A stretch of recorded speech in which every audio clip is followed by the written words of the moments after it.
All right. Hello, everyone. I am so delighted to have Lauren and Steve here to help us understand how we can make 2023 our best year ever. I think it's a really, this is the time to do it.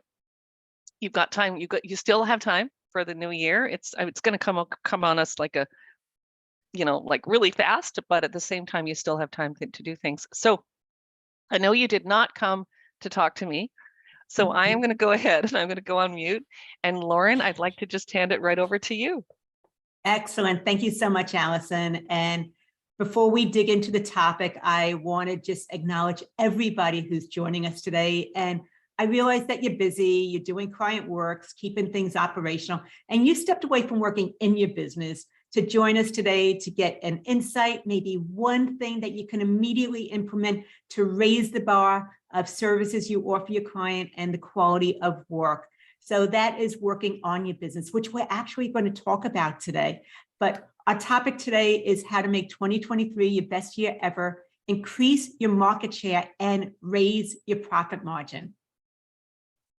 I have a goal. Now, if Martin Luther King would have started his iconic speech with "I have a goal," it would have just fallen flat. It wouldn't have had the legs, the inspiration, the motivation behind it to really gather an entire nation that was split and at odds with each other and start really creating a movement that has continued to last beyond his lifetime. It became a legacy. So think of the fact that there's a very specific reason why he chose "I have a dream" instead of "I have a goal." And that's part of what we're going to actually dig into today. If you are an accounting professional and you think about growing, but a part of you hesitates because it means more of your time, or possibly you have clients coming to you and they want to be able to ask your advice and you just freely give it to them because you don't know how to charge for it or really recognize the value of your knowledge, or possibly client come to you with requests and you say yes to all of them, whether it's really aligned with the direction you want to take your firm or not. If any of those things apply to you, then you are absolutely in the right place today. Steve, please go ahead and introduce yourself. Lauren, I'd love to. So hi, my name is Steve Fogelman. As you can see by the last name, Lauren and I are a couple. We have been working together for quite a while, and I am a therapist turned business coach, and I'm going to be your co-host. I'll be working the Q&A and the chat. And if you have any questions, please go ahead and put them either in the Q&A or the chat, and I'll be sure to get those questions over to Lauren so she can answer them during our webinar today. Anyway, Lauren, it's back to you. Excellent. Thank you, Steve. And a little bit about me. Some of you already know me and we're familiar. Others might be here for the first time. I am a sports psychologist turned business coach. What I have found along my journey is that my education gave me all the things I need as far as the know-how, the skill set to do what I do really well. And they also prepared me to be an employee working for somebody else instead of a business owner or employer. Because of that, I found that there's actually 3 gaps that I needed to figure out. That's true for the accounting professionals I work closely with too. And the very first one is how to communicate value. Because if you don't have the right words, then it's not going to land. People are going to just kind of lump you with everybody else doing something similar.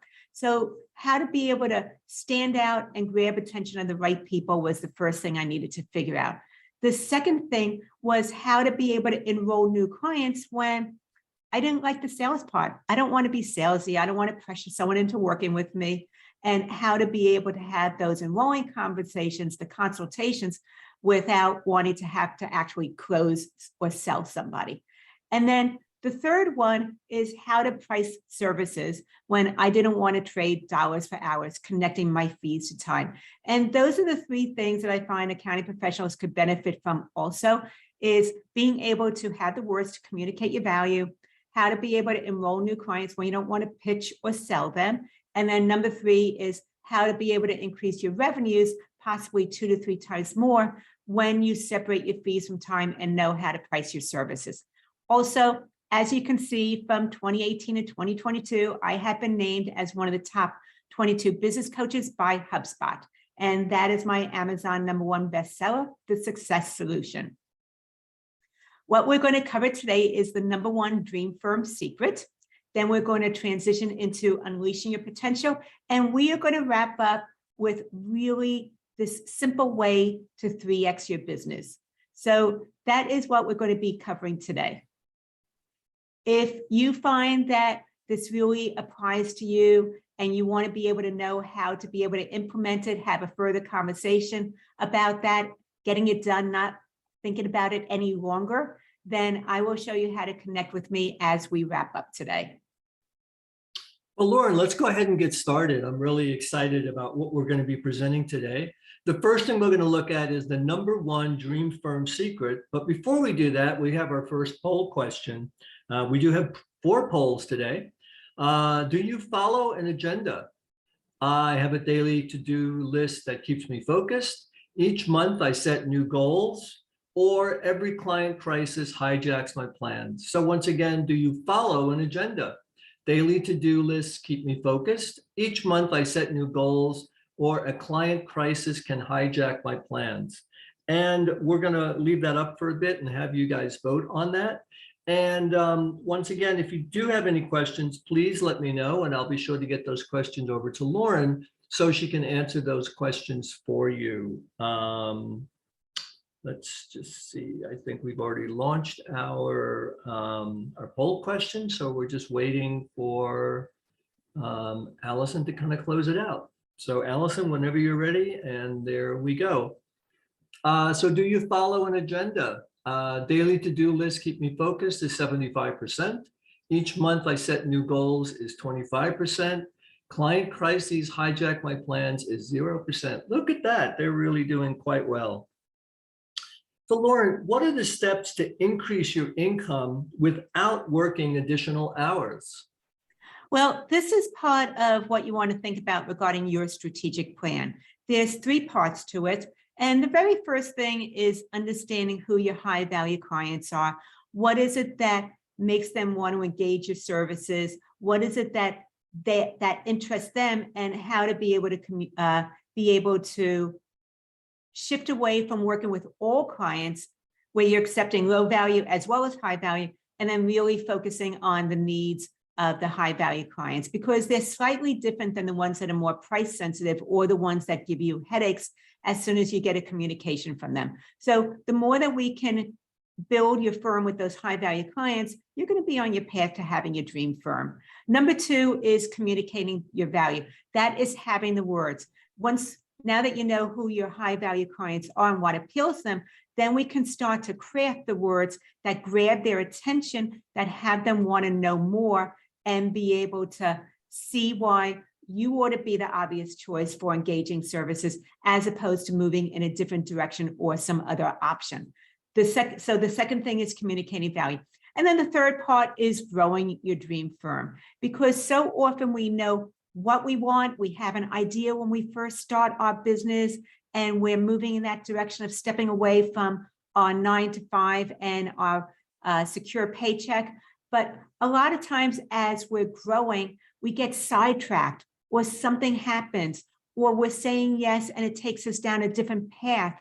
And we want to make sure that you are on a path to having a firm that supports and raises the quality of life, instead of one that takes from your life and really just is going to drain you, where you're having to give to your firm. And as a result of that, there's nothing left for your own self-care or time for your family. So those are the 3 things to think about with the strategic plan, is really being very aware of the high value clients, who they are, what it is that they want, and why they engage your services. Second part is communicating your value, which is having the words, whether it's social media or in person when someone asks you what you do. And then the third part is growing your dream firm. So you have a firm that supports and raises the quality of life instead of taking from it. Well, Lauren, we really have a timely topic for today. We regularly speak to accounting professionals who they want to grow their firm. So how do you plan to grow? Well, I think that according to research that I've done, is that 63% of firm owners actually create some type of plan for the next 12 months. And I really want to commend them, but I also want to say that not all plans are created equal. You might go ahead and do the exercise every year because it's something that you were taught to do, you think you ought to be doing it, or there's some outside reason that you're being encouraged to do that. So it's great that you're creating a plan, because having a plan and that insight is better than nothing at all. But it's more about how engaging is it? Do you actually stick with it? Do you look at it through the year? Do you modify it? So once again, creating a plan is better than nothing, and 63% of firm owners do it, but it's more about how useful is it to keep you on course and being able to help you determine what it is that you need to say yes to and no to along the path. Well, what's the difference between working in your firm as opposed to working on your firm? That's something that that's very, very close to my heart, because we spend so much time, especially in the beginning, the first days, where you have all the roles that you're filling, where you are busy working in your business. It might be doing the admin part, doing the things that might be below your pay grade because you don't have the resources yet to add on a new team member, or you're not ready to do that, or possibly doing direct client work. So working in your business is saying yes to a lot of requests that are coming in from clients, because those are what pay the bills today and they get you going. And as you continue to grow, you want to start to strategically carve out some time to work on your business. When you're working on your business, that means that the things that you are doing today are going to achieve a specific result at some point in the future. And the difference between, once again, working in versus on your business is when you're working on your business, what you do today will have a payoff down the road. When you're working in your business, it's something that's going to hopefully generate cash or focus on business development in order to be able to bring in your revenue and keep your business operational. Well, growth is, it's often paired with goal setting. What are your thoughts about this? Well, I believe that we have been taught about goals, and we have shown that we ought to be having goals over and over and over, whether it is when we first started going to school and our education, it might be after our education when we thought about what we wanted to do professionally. It could be as we got into our profession and started our journey, we might have had some goals for ourselves. However, I believe there's so often that we set goals and then they just get filed away in the back of a filing cabinet, whether it is an actual filing cabinet in your office or a virtual filing cabinet. But we might set some goals because we love creating the to-do list and having the agendas.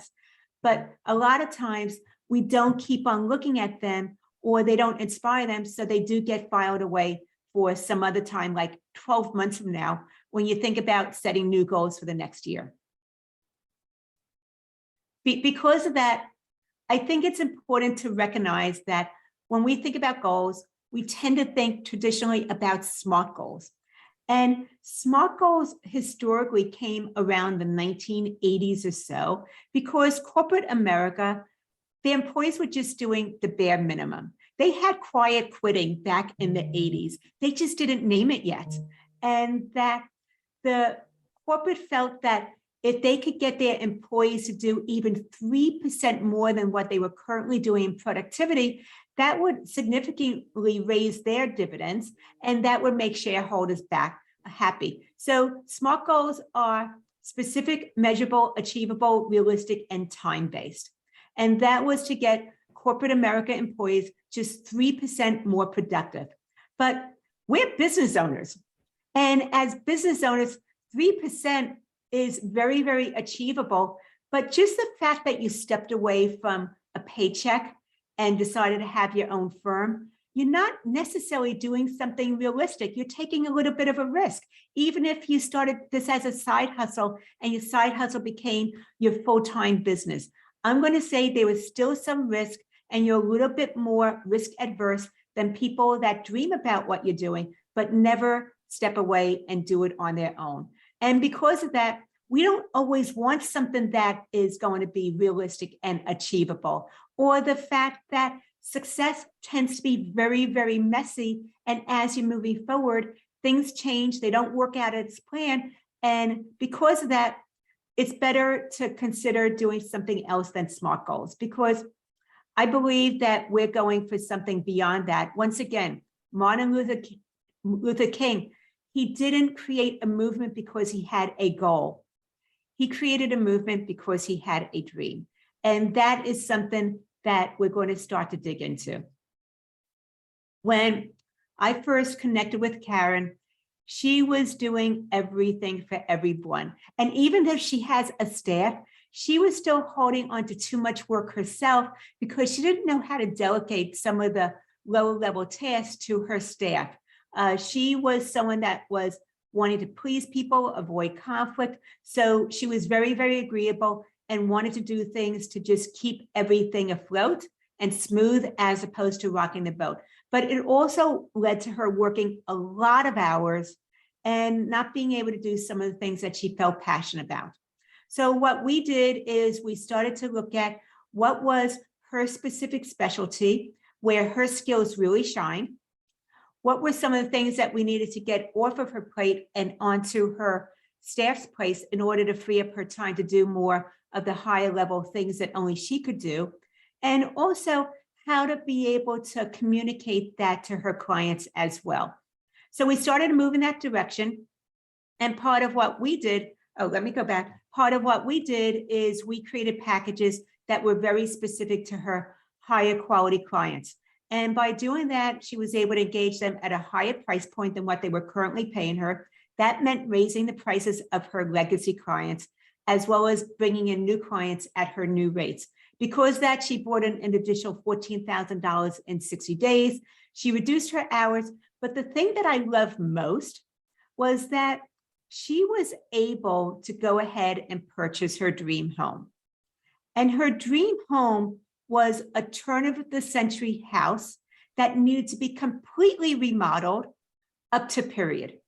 And she loved the fact that she had to tear off the wallpaper and gut it and change things around and redo the fixtures and everything like that to really bring it up to period, but in a way that was beautiful. That was what was really important to her. That was what inspired her. So think about if there was something that had meaning for you and you were able to do because you now had the resources and your firm was supporting your life because you were more strategic about the direction. How would that change things for you? And what would that dream be for you? So I just wanted to share that this is absolutely possible. Well, Lauren, what we're going to be looking at next is how to unleash your potential. But before we do that, we have our next poll question. What's your growth plan? It's organic and I do it according to client requests. I created a business plan when I first started. I review my business plan more than once per year. Every quarter, I adjust my business plan. Once again, what's your growth plan? It's organic and it's according to client requests. I created a business plan when I first started. I review my business plan more than once per year, and every quarter I adjust my business plan. And looking around, Lauren, I see that I do have a question. And why do we need a strategic plan? Why do we need a strategic plan? Well, I believe that a strategic plan is different than goal setting. Like I said, if you're going to do something and you do goal setting, that is better than nothing. And goal setting works for a lot of people, but they tend to be more externally based and they aren't always inspiring to people because they're very either you're succeeding or you're failing. Whereas a strategic plan is more adaptable and it becomes more of an evolution where you can go ahead and make adjustments along the way in order to be able to have it be relevant to where you're at currently. Thank you. So we do have our results from our poll. Once again, what's your growth plan? It's organic according to client requests is 75%. I created a business plan when I first started is 0%. I review my business plan more than once per year is 25%. And every quarter I adjust my business plan. And that's actually at also 0%. Perfect. Well, Lauren, is there something better than a goal? Well, as we started talking about it during the poll question, I believe that what you really want to do is look to John F. Kennedy. John F. Kennedy had a vision, and his vision was to have the US be the first to plant their flag on the moon, because we were coming out of a war, of a Cold War. And that we were a war-torn nation where there was so much division happening. And he needed something to really inspire us to gather together and all be on the same page. And that is when he had the vision to be the first to plant the flag on the moon, because we were losing the space race to the USSR. They had already launched a cosmonaut into space and safely returned them back, and we hadn't accomplished that yet. But the other thing to recognize is that when he went ahead and made that bold claim of us being the first to go to the moon and back, he just had a vision. He didn't know how they were going to do it. A lot of the materials that were needed to make that happen hadn't even been invented yet. And that is where he relied on his team of advisors and experts to take his vision and actually turn it into a reality. And that is a lot of what you do for your clients also, is when you're working with them closely on their financials, then you're able to understand what it is that they want to achieve and show them the ways to be able to turn their vision into a reality. So that is something to think about. And that's something that applies to you also, is thinking about what your vision is for your firm and what would make you and what would be part of the components of your dream firm, and how to be able to now do that for you too. So this is something that is relevant to you, it's relevant to your clients, and it's relevant to the people that are connected to your clients. So it has this real wave effect when people are moving forward towards a vision and very, very intentional with what they want to achieve. Well, Lauren, you mentioned the I Have a Dream speech and the first moon landing. How does this relate to a strategic plan? Well, part of what I believe is that, okay, the money is important. Let's all agree on the money is important, because you need it to be operational. You need it to be able to pay and take care of your financial responsibilities. And if you have a team, you need them to be able to maintain their financial responsibilities also. So the money is important. But what I see for so many firm owners that I'm talking with and working closely with, it is the meaning behind the money that inspires them to keep on going through the ups and downs, when it's the tough moments as well as the moments of celebration, how to be able to stick with it no matter what. And that is what we want to start to uncover, is what is the story behind what you're doing? What is so deeply meaningful to you that you are fully committed to moving forward, even when it feels tough and a part of you might want to quit? And some of the things to think about here is understanding what that is for you. These are things that my clients find meaningful. This is part of their story of why they do what they do. They want the flexibility to be there for their family. That is very important, is family first, whether they have young ones at home or they have aging parents, or maybe they have someone in their family that has health concerns and they need to have the flexibility to be there for that family member. So that is top of mind for a certain amount of my clients. And then the other one is they want the freedom to be able to not only travel, but to work from anywhere. They don't want to be tied to a brick and mortar office any longer. They really want to create that virtual business in order to have the flexibility and go anywhere, and it doesn't matter. They could be home-based or they could be anywhere in the world, and it all works. They can still be operational. Another thing is funding your retirement, not having to depend on whether Social Security is going to even be there when you're at that point in your life, but knowing that if you're able to contribute to your retirement now, you won't be having peace of mind that you don't have to lower your quality of life just because the fact that you decide that you no longer be working in your business any longer. So going ahead and being able to fund your retirement is definitely top of mind for a certain set of accounting professionals. Another one, and I love these last two, is building a church for her church. That was something that was very important, is what this person's spiritual home has done for her, how it's a deep part of her family, her livelihood, her day-to-day living, the community, the fabric of her life, and that she wants to be able to give back by building a church for her church. And then the last one was paying off her mom's mortgage as a retirement gift, because this person, her mom was a single mom raising the family, and she sacrificed so much in order for her family, for her children to have a better advantage than she did. So a way of giving back and recognizing that was by paying off her mom's mortgage as a retirement gift. So think about that for you. What is it that when you think about this thing, it has so much meaning, it probably gives you goosebumps. And that is a thing that we want to connect with. Well, Lauren, what are some things to consider when creating your strategic plan?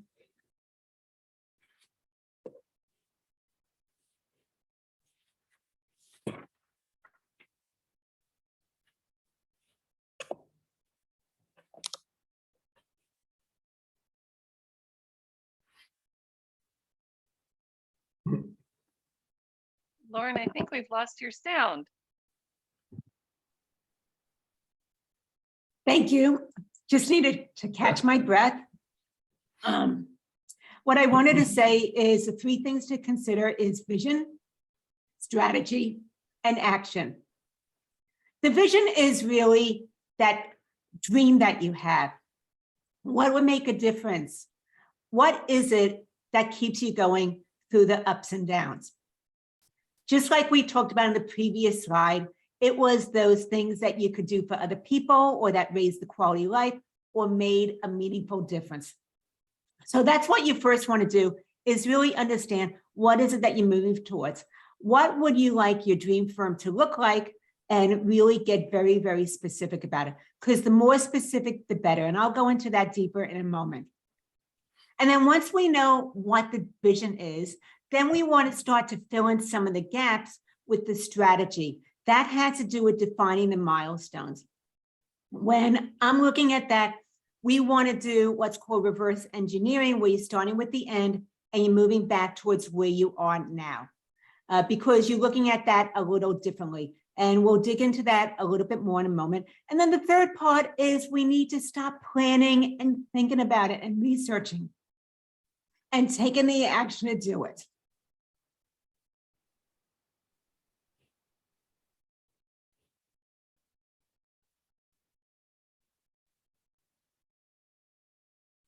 I see that you really like this topic. You're all choked up about it. Getting really excited. Yeah. I know, you just can't wait. Yeah.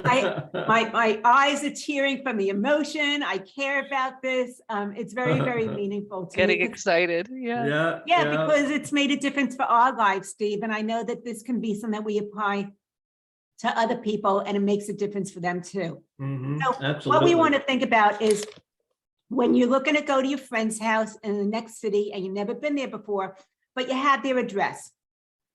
You plug it into your GPS, and you don't need to know and memorize all the different turns any longer before you had a GPS. You just plug it in, and the GPS is just telling you what you need to focus on right now in your route.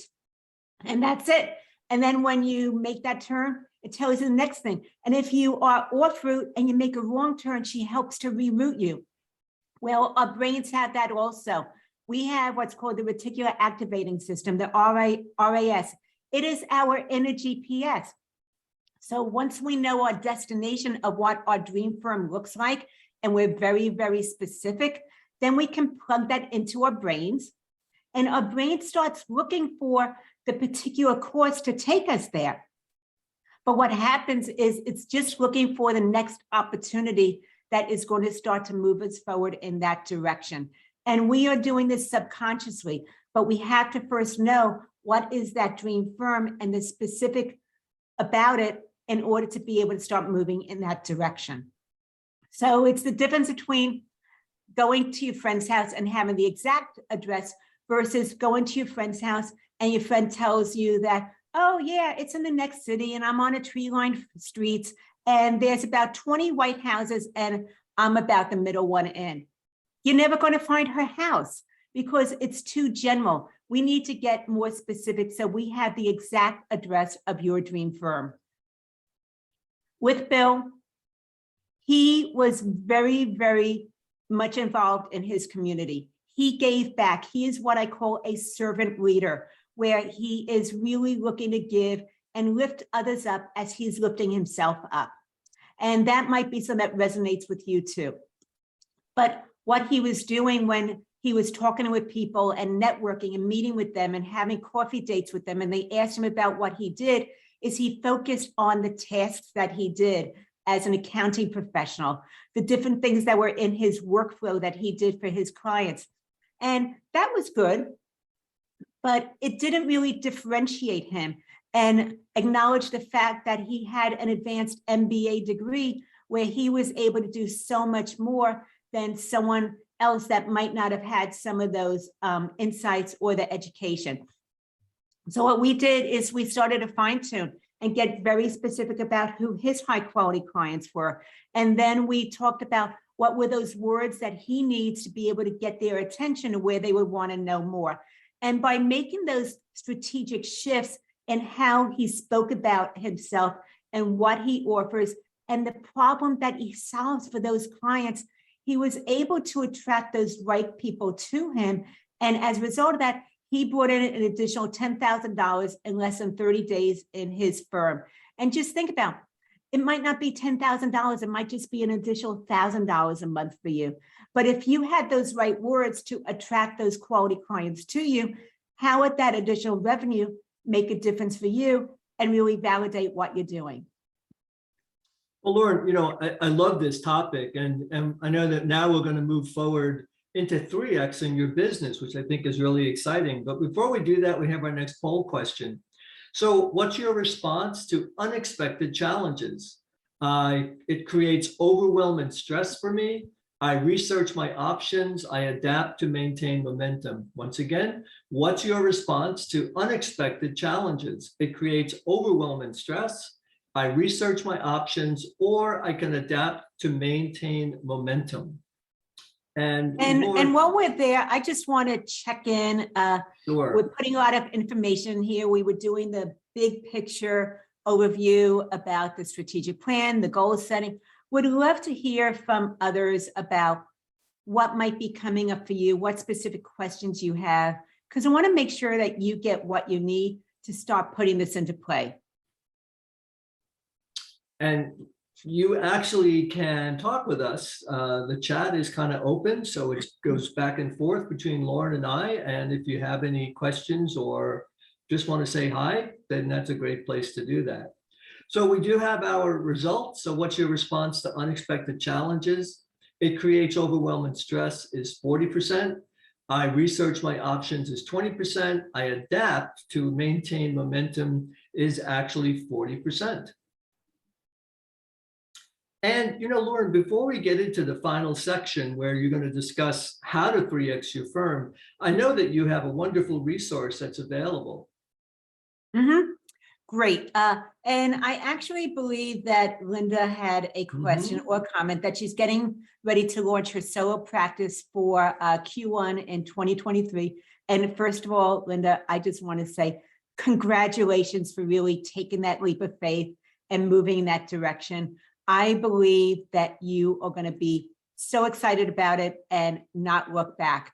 But there's so much that needs to happen in this direction. So I want to just acknowledge you taking something you've been thinking about and really making it happen. And I would love to hear in the chat how long it's been on your mind, where you've been planning for it or thinking about it before you actually made that happen. But also, we've been talking about strategic plans and how to be able to do it, and starting with the end in mind, which we'll go more deeply into in this coming section. But I also wanted to give you a tool, a resource that you can use on your own if this is something that you want to be able to carve out time for. So you're very intentional about what you achieve for 2023 to make this your best year ever. And if that is something that you want, and you want the resource to be able to start thinking about what you want to achieve in 2023, then my free resource is at businesssuccesssolution.com/plan. Once again, businesssuccesssolution.com/plan. And that is for you to be able to start thinking about what it is that you want to achieve for next year.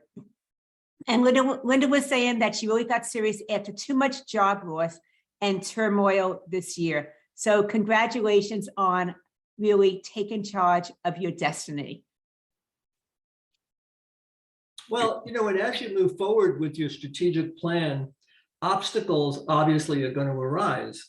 Discuss kind of the 3 responses to unexpected challenges. Discuss the 3 responses to unexpected challenges. Well, this has to do with the poll question that we just asked about what's your response when those things come up. And I found that there's actually 3 ways that people typically respond. And it's not set in stone that when something unexpected comes up, you respond in this set way every single time. But it's something that we tend to have a preference towards how we respond to the unexpected. And the first type of person is going to hit that brick wall, and everything is going to come to a complete halt. They're going to look at things. They don't like risk whatsoever. And they're going to go back to the old way of doing things. Even if that thing wasn't very inspiring before, they'd rather go back to something where it's very, very low risk, it's predictable, and they don't have to deal with the stress or the overwhelm of unexpected challenges. And I call those people the retreaters because they don't want the unexpected. They prefer the status quo. And even if it's not the most inspiring thing, that's much better for them than doing something that has ups and downs and it just throws them off and creates anxiety. And then there's that second person who, once again, slams into that wall and they stop and they get caught up in the research and they do more research and they look at all their options. And after they look at all their options, they're coming up with their game plan and their to-do list because they want to move forward, but they want to be able to lower the risk as much as possible as they're moving forward because that feels more comfortable and safer for them. And these people are what I call the marinators, where they need to let things sink in.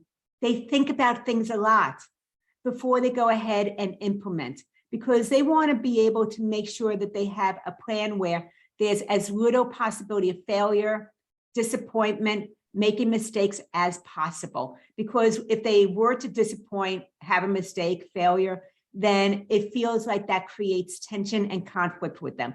So they want to be able to really have the route, move forward, but really have it be as low risk as possible. And those people I call the marinators, because once again, they need to let it kind of sink in and figure things out before they're ready to move forward on their plan again. And then the third person, once again, slams into that wall. And that person is looking for any way through it, above it, around it, whatever it takes to keep on going and maintaining momentum. And that particular person tends to be the 1%ers, the people that we look up to, that we admire, that we look at where they are and we want that for ourselves. And those people, they recognize the importance of maintaining momentum and keep on going no matter what, and making course adjustments along the way to be able to stay forward and moving towards what it is that they want to achieve. And the reason they do that is because they recognize that the starts and stops take a lot of energy and actually are going to delay them from getting to their dream firm and what it is that they want for themselves. So once again, those people are what I call the implementers. They keep on moving forward. They make course adjustments. When they make mistakes, they take them and they are looking for insights to be able to have a different response the next time around, but they don't stop moving forward.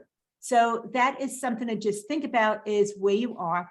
And I want to say with all of us, depending on what we're doing and how meaningful something is, sometimes we are retreaters, sometimes we're marinators, and sometimes we're implementers. I mean, think about the 2-year-olds when you take them into a candy store and you tell them, no, you can't have another piece of candy, and they have a temper tantrum. At that moment, those are implementers. They want to continue to move forward no matter what. And there are times when we are not willing to accept no or those roadblocks as a way to just easily give up and go back to something else. So we all go in and out of each of these, but we tend to have a favorite. And Julie was saying that it sounds like she tends to be a marinator, which makes a lot of sense. So once again, be aware of where you are. There's no right or wrong with it. But if you want to change, it is possible to make adaptations in order to change to a different type of response when you do hit that brick wall. Well, Lauren, you know, I love this slide. As you mentioned, success is messy. Building a dream firm can really feel complicated and really feel difficult. What helps to make it easier rather than harder? Well, I want to think about someone who might be your favorite singer. Who is someone who is this no name, has Grammy Awards, you love that person's music. And I'm going to go back to Frank Sinatra, because Frank Sinatra, he crooned and his audience loved him. And they loved his personality and the way that he interacted with them and the way that they were able to really get into the song and what it meant for them. But the thing about Frank Sinatra is that he had an entire team. He had a crew of roadies that broke down the sets and put them in trucks and took them to the next venue and set them up. And he had a manager that was booking gigs for him so he can go on world tours and be able to really do his thing and delight audiences. However, the main thing here is that Frank Sinatra did not move his own piano. He had a team behind him doing that for him in order for him to focus on what his highest value was, which was delighting audiences, singing, selling records. That was, the music was his highest value.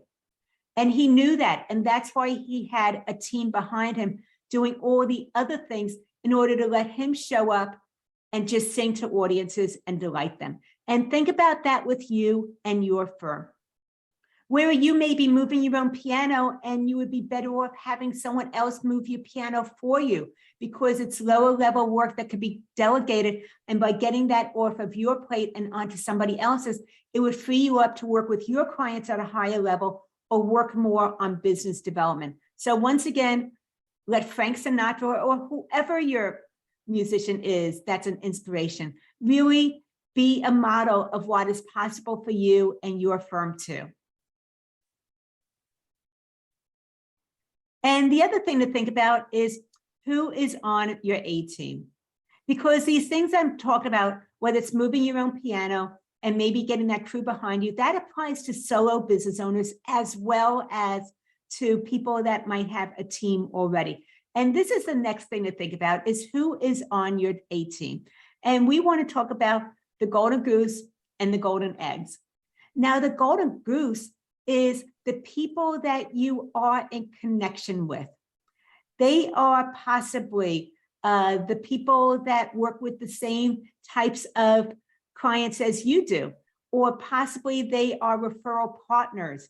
They might be your team members. So think about who is on your A team because they have connections to you and they know about you and they are able to help move your business forward and build your business by being able to expand awareness about who you are and what you do to others. And then the golden eggs are your clients.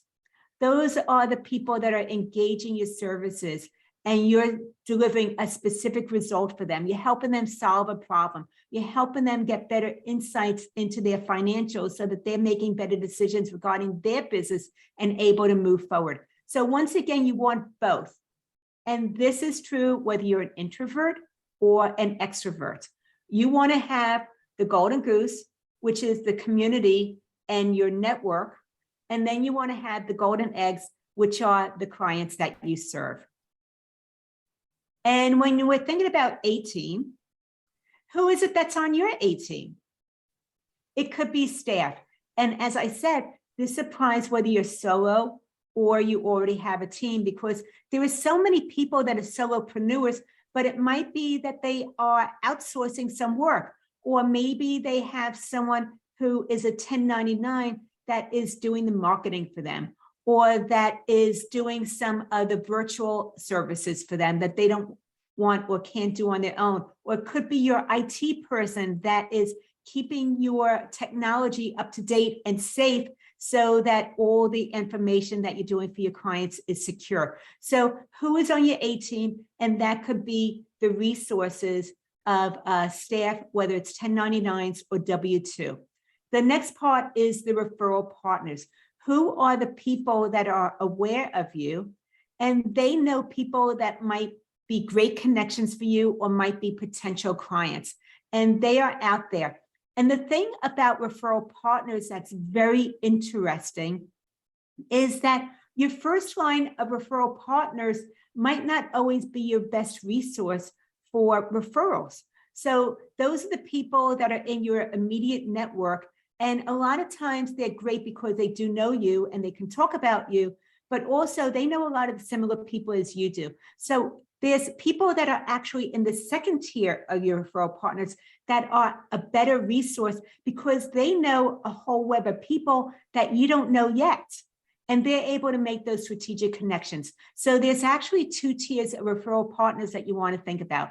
And then that goes into your network also. Those are the people that you might be going to weekly meetings with, and they're really deeply learning about your business and what it is that you do, or you're having the coffee dates with them. So those are people that are in your immediate network community, and you're meeting with them on a regular basis, and you're helping to maybe even cross refer. The next thing could be a business coach on your A team, because of the fact that when you have accountability or you have someone that can give you insights on how to be able to achieve what you want because you just don't know how to do it yourself, that having those insights, that accountability helps you to move forward faster than if you were thinking it through on your own. Accountability partners are people that might be on the same path as you are, and you're connecting with them organically on a regular basis because you're both moving forward in a very specific way, and being able to check in with someone is going to help keep you moving forward even when it feels a little bit tough. And I just wanted to share a little bit about that because I do have two accountability partners, and one accountability partner last month gave me a connection to someone that might be able to help me with something that I want to achieve over the next year. And I postponed calling this person because I was really, really busy with my workflow last month. And then I had this upcoming meeting with my accountability partner. And because I didn't want to let her down and tell her, oh, I didn't follow through with that, I emailed this person the day before and got the conversation started. And I want to let you know that this person was the exact person I was looking for.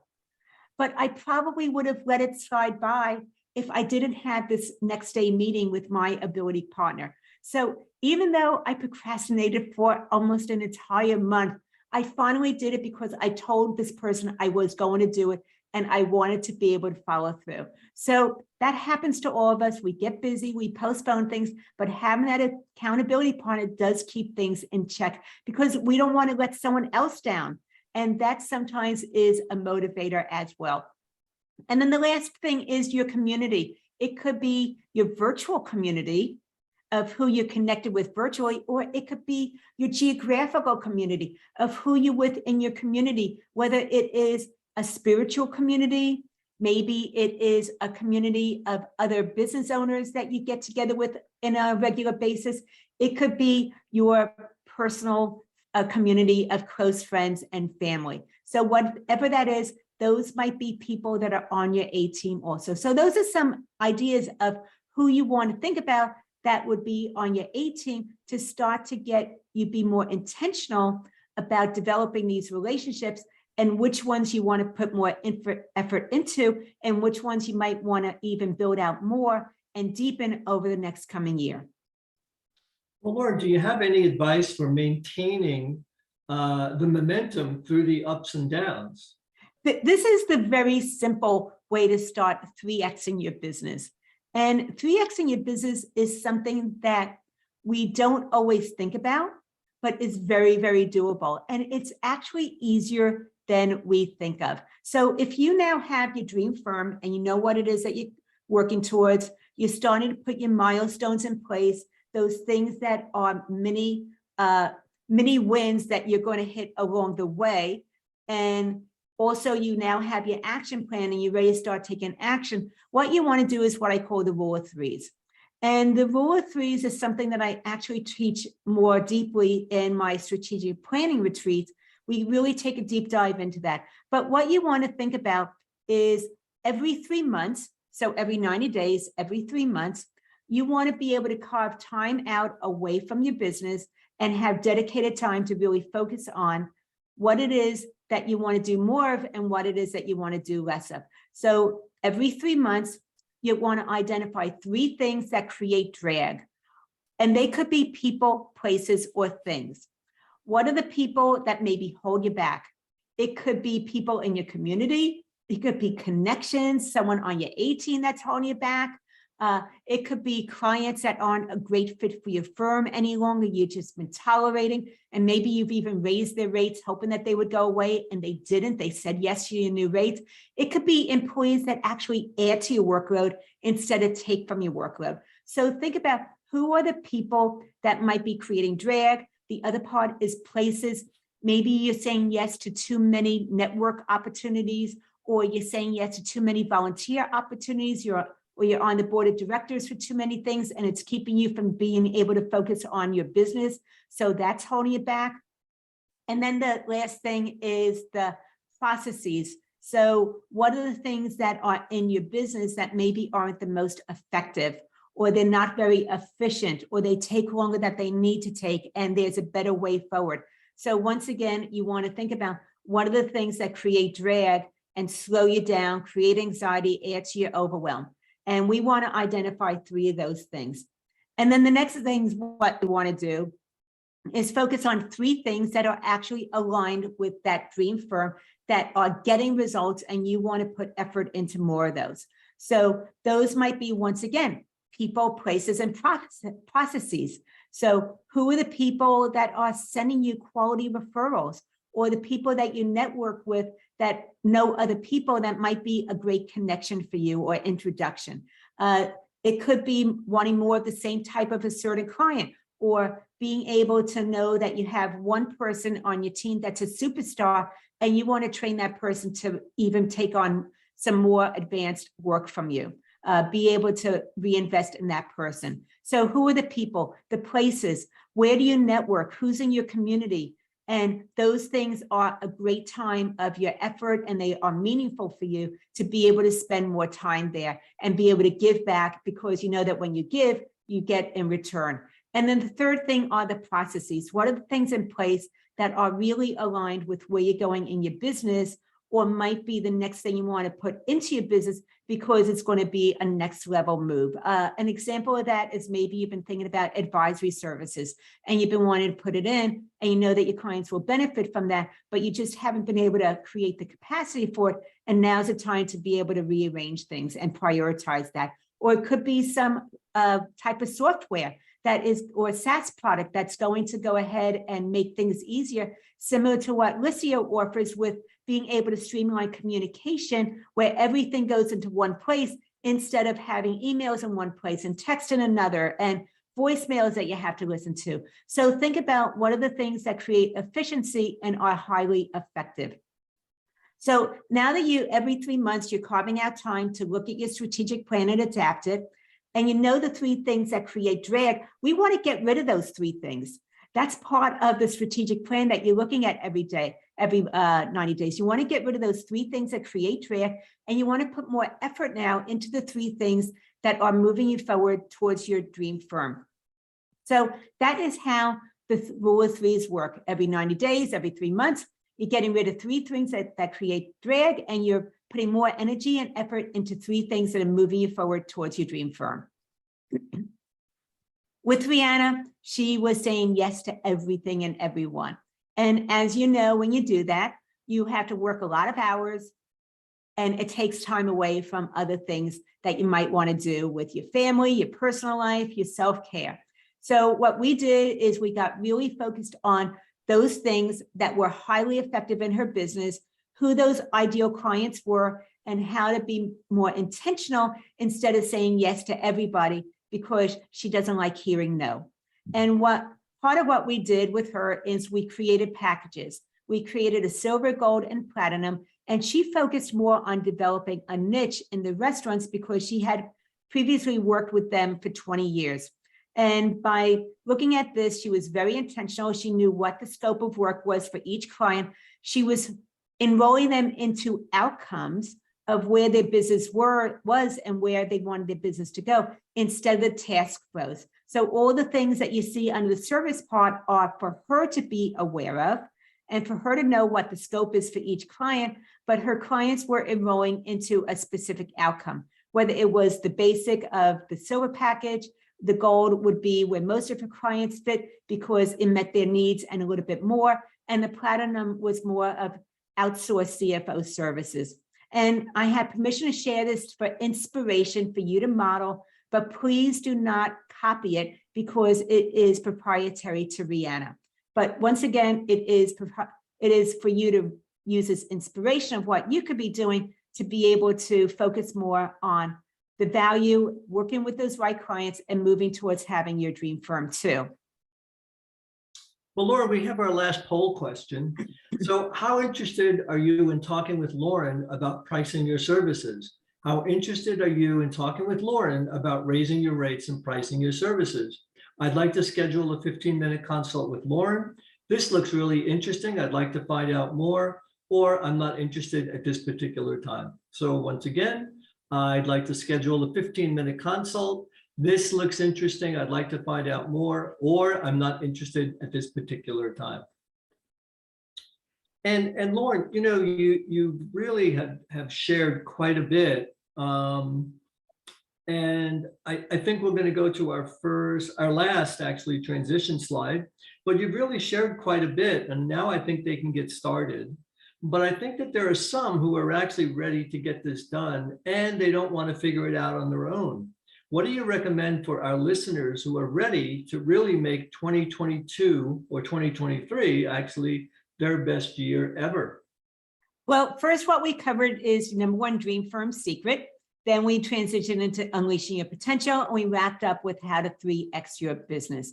And if you feel that you got value from our time today, and you would like to talk further about how to be able to implement this into your firm because you are ready to be able to raise the bar and be squarely on the path to having your dream firm, you're tired of thinking about it and planning for it, you are ready to get this done, then I suggest we have a dedicated conversation. It's a Path to Profit strategy session. It does have a $500 value because it is all about you and what you need to do to start moving forward in that direction. However, it is complimentary. And if that interests you, I went ahead and put it in the chat, but go to businesssuccesssolution.com/let's talk, and we can have that dedicated conversation about the steps you need to take in order to be aware of what it is that's going to help you create that dream firm that really raises the bar of work you do with the clients and also goes ahead and increases your quality of life. So I also want to just acknowledge, thank you so much. I know you're busy working in your business, taking time away from doing that, joining us today to work on your business, getting that one advanced step that you can immediately implement to move your business forward. Thank you so much. Allison, back to you. Yeah, I thank you, Lauren and Steve. I always learn so much, talking to you and listening from you, and the interesting, learning from you. The interesting thing is that these sorts of things, they really flow into all areas of our life, right? They really can be very life-changing in how you approach everything that you do. So thank you so much. Folks, we'll be sending out a, Linda's saying thank you. Thank you, Linda. We'll be sending out the recording of this. And as always, if you'd like to get in touch or you have any questions, just let us know. So thank you, everybody. Thank you, Lauren. Thank you, Steve. And until next time. And by the way, Lauren, also, I wanted to make a mention, Lauren is on the Grove. So you can actually engage with her there. So yeah, so that'll be, and if you're hearing about the Grove for the first time, we'll put the link in the follow-up email you get from us. All right, thanks everyone, and have a wonderful day today.